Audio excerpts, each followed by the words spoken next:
Welcome Libra to your in-depth March astrology forecast for the Sun or the Ascendant. If you're new to my channel, I'd be honoured if you'd subscribe.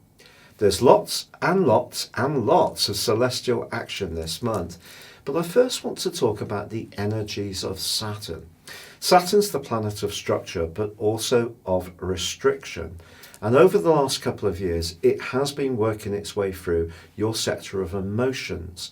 So your relationship with yourself, how you feel in your environment, your sensitivities, your interaction with your family, have all been very much under the astral microscope.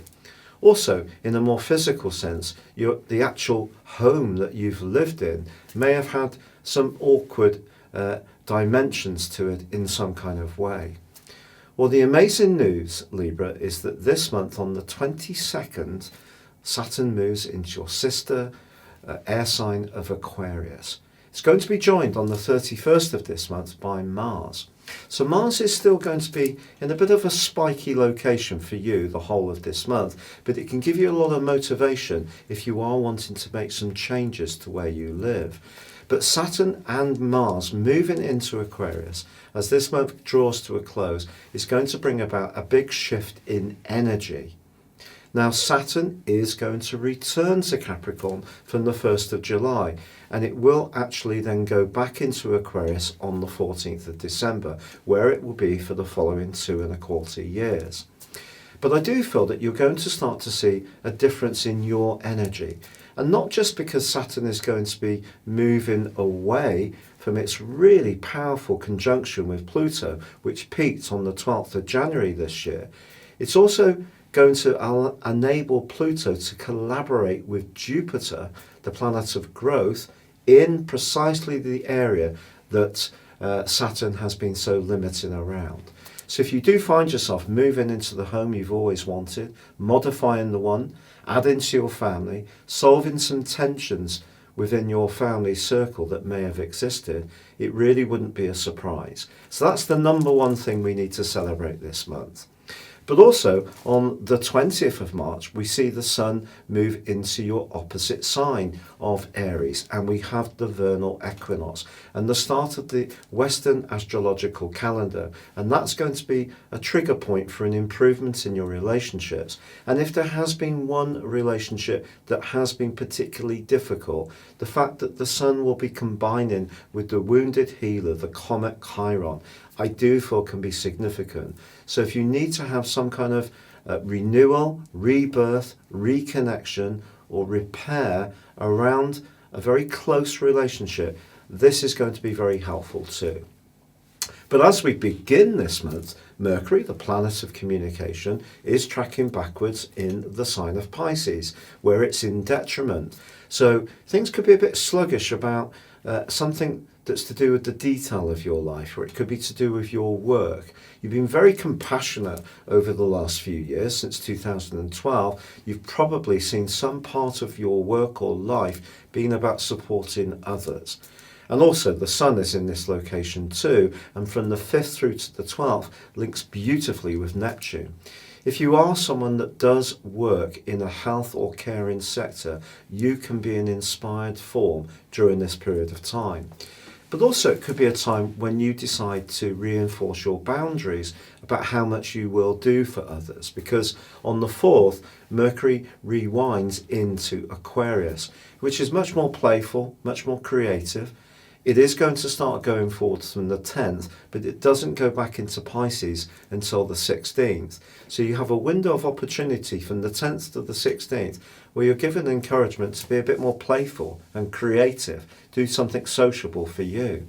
But also on the 5th, your ruler moves into Taurus, the other sign that it also governs along with yours, and it combines for the following week pretty well with Uranus, the planet of surprises. Some good financial news can come for you during this period of time, but in a completely unexpected way. It may be that someone you're linked to is going to be very generous to you. So this could come through a legacy, an inheritance, or perhaps it's just going to be a business situation where someone's innovation can be very good for you, or perhaps it's going to be your innovation which actually provides or creates a difference, a positive difference. But on the 10th, Mercury starts to go forwards, but the day before we do have a full moon. But this full moon is fascinating because it is linking with Jupiter and Pluto, which come together beautifully from the 9th through to the end of the month. Now, Jupiter and Pluto in conjunction in a natal horoscope, a birth horoscope, can confer real fortune to the person the chart is based upon. So this can be an opportunity for you to benefit from your family, benefit from a house or property sale, or perhaps you're going to rent something that's much more in keeping with your true needs, or perhaps someone very closely connected to you is going to have news, great news about an addition to their family, or it's your family, and this can really delight you. It's also possible for some Libran folks that you may decide to work from home because Jupiter is about enterprise as much as philosophy and growth. But what I would say to you is that the full moon does ask you to balance the give and the get in your situation. If you're overgiving without boundaries, you're going to be drained emotionally, psychologically and spiritually, and that's what this full moon is asking you to guard against in the last 2 weeks, the following 2 weeks from the full moon. But I do feel, because Jupiter and Pluto are so supportive, this can be a full moon where you actually make some positive changes to your situation to bring yourself better in an alignment. Because you're an air sign, it's easy to view everything in slight detachment and just be looking for that balance, but it's perhaps deeper down that you're going to need to delve to solve some of the mysteries that may be confronting you. But you can. And then, of course, on the 16th, Mercury returns back into Pisces. This could trigger news about a job, especially from the 29th, when it actually comes out of shadow. But, of course, on the 20th, we have the vernal equinox, and you can feel a little bit more in the mood to take challenges on. The 7th house that the Sun moves into is also known as the sector of open enemies. Now, that just means the competitors that we know about, or if there are people in our circle that we kind of know don't quite get us as much, you'll be much more prepared to take that on. Some of the brittleness of earlier in the month can just fade away. So, it's good stuff. And then on the 22nd, Saturn moves into Aquarius. It's only into the 1st degree, but it can see you thinking about your talents. How are you applying them? Are you applying them as well as you could? The next couple of years, next 2.25 years, 2.5 years from this point precisely, it's 2.25 years from December the 14th, are going to give you a chance to showcase what makes you special, but you're going to have to roll up your sleeves. Saturn's about perspiration and application as much as talent. But then we have the new moon on the 24th, but that's also linking in with Uranus. So your ability to connect with others can be good for you financially.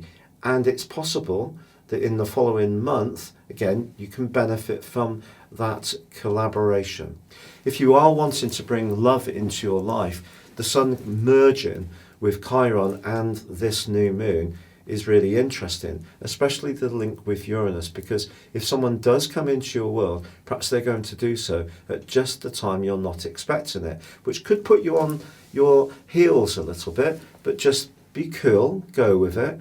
Mercury actually then recreates a wonderful link with Uranus in the last few days of this month, and your ability to innovate and be different and to really talk over more novel and futuristic ideas is certainly going to be enhanced. And if you are an entrepreneur, you can absolutely be bristling with positivity as this month comes to a close. And then Mars arrives in the sign of Aquarius. This is going to give your sex appeal a huge boost, but I have to be honest, Mars conjunct Saturn can also see people get a little bit frustrated if things don't go as quickly as they would like. But the combination between the two suggests if you want to apply yourself to your love life, a talent, your children, or any kind of creativity, if you really work at it, true success will follow in April. If you'd like to ascend above your zodiac sign and embrace true astrology, personal astrology, You can get your character analysis based on your time, date and place of birth, and also your 12-month forecast by clicking the link beneath this video and getting 30% off. Or you can choose to have a one-to-one consultation with me. But for now, good luck and goodbye.